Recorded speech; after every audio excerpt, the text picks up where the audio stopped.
অভিযুক্ত জয়ন্ত সিং এর সাগরেদ রাহুল গুপ্ত, যাকে পুলিশ দাবি করেছে যে তাকে গ্রেফতার করা হয়েছিল 4 দিনের পুলিশ হেফাজতের নির্দেশ। ব্যারাকপুর আদালতের বড়নগর স্টেশন থেকে গ্রেফতার হয় রাহুল গুপ্ত, এমনটাই দাবি করেছিল পুলিশ। কিছুক্ষণ আগে আপনাদের জানাচ্ছিলাম, জানাই যে 4 দিনের পুলিশ হেফাজতের নির্দেশ দিল ব্যারাকপুর আদালত।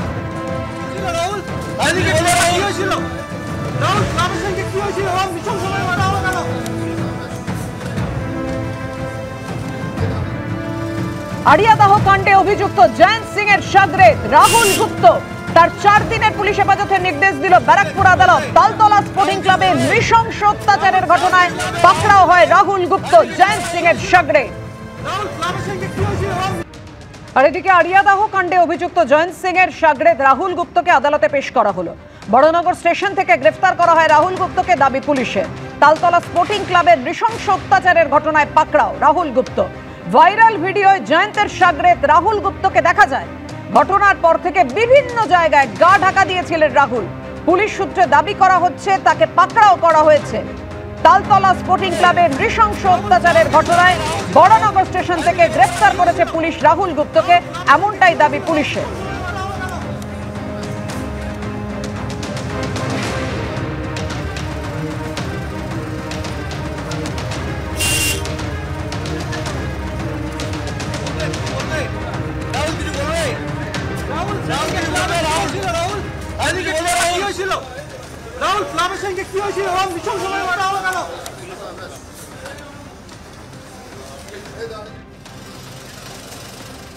কৃষ্ণনগরে তোলা না দেওয়ায় ব্যবসায়ীকে গুলি, রাস্তায় ফেলে মারধরের অভিযোগে 2 অভিযুক্তকে গ্রেফতার করেছে পুলিশ। ধৃত কুনাল ও সৈকত হালদারকে আদালতে পেশ। ধৃতদের বিরুদ্ধে খুনের চেষ্টা, অস্ত্র আইন সহ একাধিক ধারায় মামলা রুজু হয়েছে। মোবাইল ফোনের লোকেশন ট্র্যাক করে কৃষ্ণনগর পিডব্লিউডি মোড় থেকে পাকড়াও করা হয় তাদের। ধৃতদের মধ্যে কুনাল টিএমসিপির নেতা, স্বীকার করেছে দলেরই একাংশ।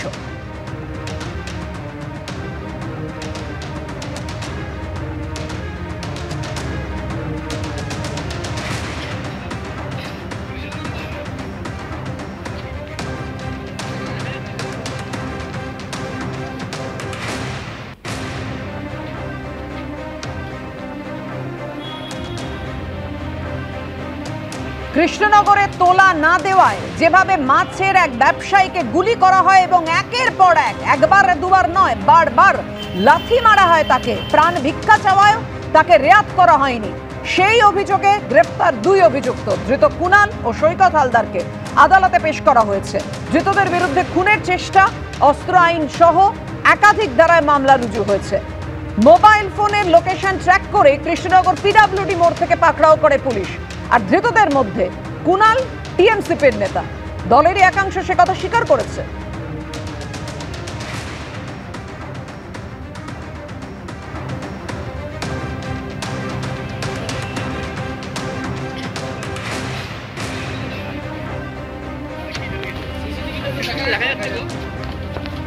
দেখা যাচ্ছে